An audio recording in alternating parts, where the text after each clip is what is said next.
ইসলামটা কে খায় না মাথায় দেয় না ফুটবল খেলে কি? আমি ওটাই জানতে পারলাম না ইসলামটা কি।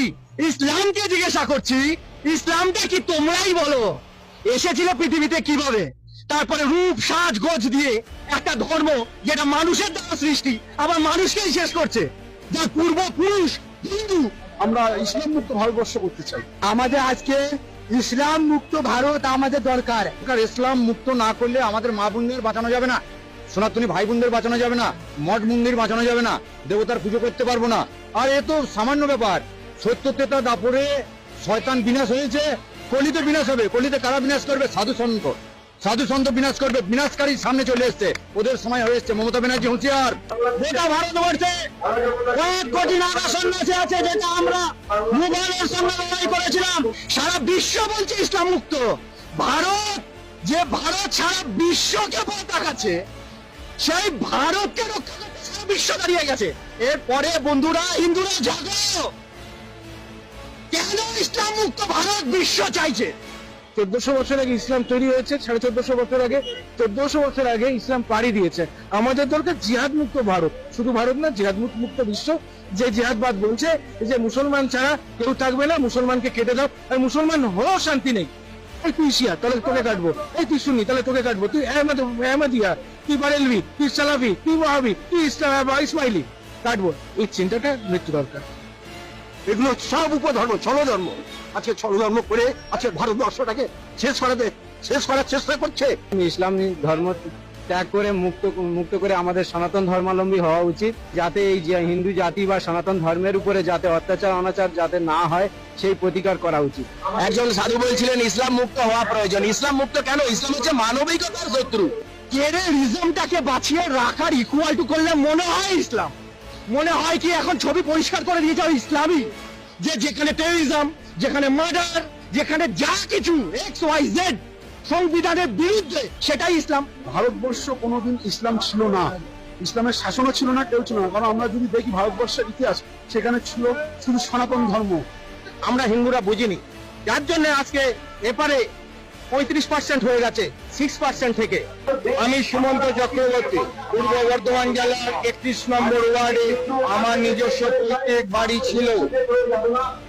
আজ আমি 2018 সাল থেকে সেই পৈতৃক বাড়ি থেকে জেহাদি মুসলমানদের অত্যাচারে এক প্রকার তাদের ফতোয়ার জন্য সেই নিজস্ব পৈতৃক বাড়িতে 2018 সাল থেকে ঢুকতে পারছি না। আজকে যে হিন্দু সনাতন ধর্মটা কোথায় যাবে? আজকের হিন্দু সনাতন ধর্ম কোথায় গিয়ে দাঁড়াবে? ইসলাম বলে কোনো কথা ধর্ম ছিল না। আমাদের হিন্দু সনাতন ধর্মের শ্রীমদ ভাগবত ও শ্রীমদ ভাগবত গীতা এই কথাই বলেছে, জগতে ধর্ম নামে যাহা কিছু চলে, ভাগবত বলে তাহা পরিপূর্ণ চলে। জগতে শুধু তো ছল ধর্ম, মোহ ধর্ম, দেহ ধর্ম করছে। প্রকৃত ধর্ম হলো সনাতন ধর্ম। যেটা বর্জনীয় সেটা বর্জন করো, যেটা নেওয়ার জিনিস সেটা নাও। এবার যদি তুমি এমন বিহেভিয়ার করো, বাকি সম্প্রদায়রা তোমাকে করোনা ভাইরাস ভাবা শুরু করে দেয়, ভাই তাহলে তো অ্যান্টিডট লাগবে তোমার বিরুদ্ধে। বাংলাদেশের সংখ্যা লঘু আমরা, সেই জন্য ওরা যার খেয়েছে যার পড়েছে তাকেই আজকে কারাগারে ভরে দিয়েছে। কিন্তু ভারতবর্ষ অত সোজা না। ভারতবর্ষ দিদিমণির ভারতবর্ষ না, ভারতবর্ষ সাধু সম্প্রদায়ের ভারতবর্ষ, ভারতবর্ষ ক্ষুদিরামের ভারতবর্ষ, ভারতবর্ষ আমাদের নেতাজির ভারতবর্ষ। সুতরাং দিদিমণি যতই নাচুক ঢাকের তালে তালে পশ্চিমবাংলাকে মুসলমান করতে পারবেন না। আজকে যখন সনাতন মা মাটিদের মানুষের অত্যাচার হচ্ছে, তাদের শাড়ি খুলে তাদের নির্যাতন করতেছে। আজকে সন্দেশখালী কি হয়েছিল? আজকে সন্দেশখালী মা মাটির মানুষদের আজকে তাদেরকে নিয়ে ক্লাব ঘরের ভেতরে নির্যাতন করে তাদেরকে কেটে ফেলে ছুঁয়ে আসতেছে। এটাই হচ্ছে ইসলামের সাধন। আর ওয়েস্ট বেঙ্গলে আমি জোর গলায় বলছি, এই মুখ্যমন্ত্রী মমতা ব্যানার্জি তিনি হচ্ছেন এর পূর্ণ মদত দিচ্ছেন। ইউরোপ, আরব সব জায়গার মুসলমানরা আজকে মমতাকে নিন্দন দিচ্ছে। এগুলো হচ্ছে রাজনীতি। রাজনীতিটা হচ্ছে নোংরা নীতি। ইসলাম মুক্ত ভারত তো দরকারই, তা সেই সময় এসে গেছে। আমাদের সনাতনী জেগেছে, হিন্দু জেগেছে, আর কত মার খাবে? মা বোনদের উপরে কত অত্যাচার হবে?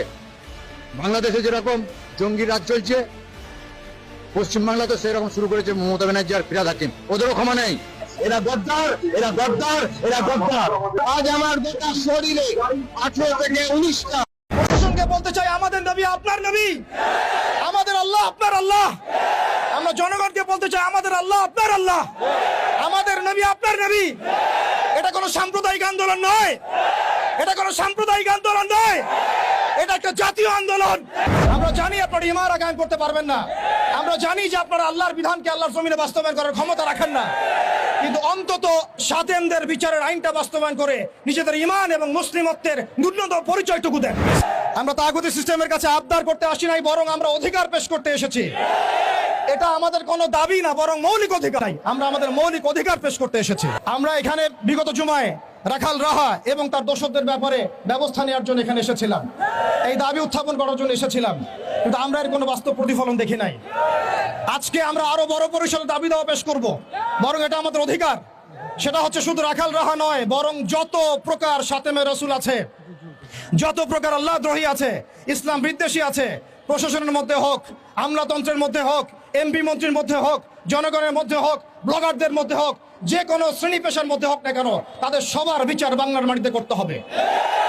এখানে আমরা শুধু একজন রাখাল রাহার বিপক্ষে কথা বলতে আসি নাই, আমরা রাখাল রাহার যত রকম দোষর আছে, তাবেদার আছে, সবার বিরুদ্ধে আমাদের অবস্থান স্পষ্ট করতে এসেছি।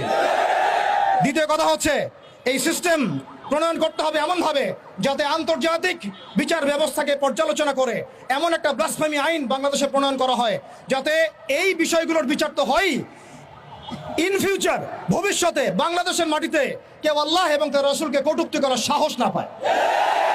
এমন একটা আইন আমরা প্রণয়ন করতে চাই আপনাদের মাধ্যমে, এবং এমন একটা আইন প্রণয়নের দাবি করতে চাই আপনাদের কাছে, যেই আইনের মধ্য দিয়ে আগামীর বাংলাদেশে কোন প্রজন্ম গড়ে উঠবে না যারা আল্লাহ এবং তার রাসূলকে গালিগালাজ করে। আমরা জানি আপনারা শরিয়া কায়েম করতে পারবেন না, আমরা জানি আপনারা ইমারা কায়েম করতে পারবেন না, আমরা জানি যে আপনারা আল্লাহর বিধানকে আল্লাহর জমিনে বাস্তবায়ন করার ক্ষমতা রাখেন না, কিন্তু অন্তত সাতেমদের বিচারের আইনটা বাস্তবায়ন করে নিজেদের ঈমান এবং মুসলিমত্বের ন্যূনতম পরিচয়টুকু দেন।